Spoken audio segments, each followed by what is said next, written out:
పై అధికారుల ఆదేశాల మేరకు మూసి ప్రక్షాళనలో భాగంగా రాజేంద్రనగర్ మండలం లోపల మూసీ నది పరివాహ ప్రాంతాలలో అక్రమంగా నిర్మించినటువంటి కట్టడాలను కూల్చివేయడం జరిగింది.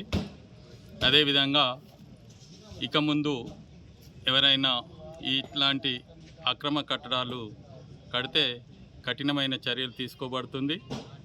అదేవిధంగా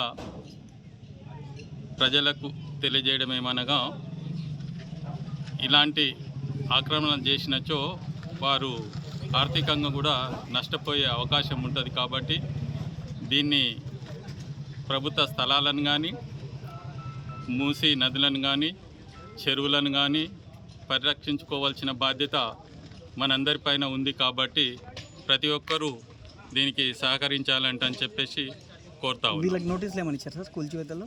లేదు, నోటీసులు ఏం లేదు. అధికారులు పాల్గొన్నారు సార్ ఈ కూల్చివేతలో?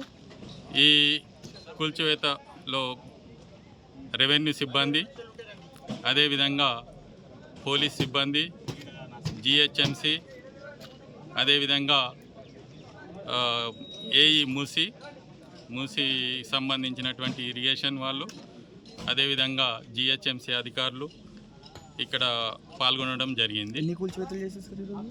ఇప్పటి వరకు 6 అక్రమ కట్టడాలను కూల్చివేయడం జరిగింది. ఇంతతో ఆగుతుందా సార్? కడితే ఇప్పుడు మేము కూల్చివేయడమే జరిగింది, కానీ ఇక ముందు క్రిమినల్ కేసులు కూడా పెట్టడం జరుగుతుంది అని తెలియజేస్తాం. కట్టిన వాళ్ళు ఎవరైనా గుర్తించారా?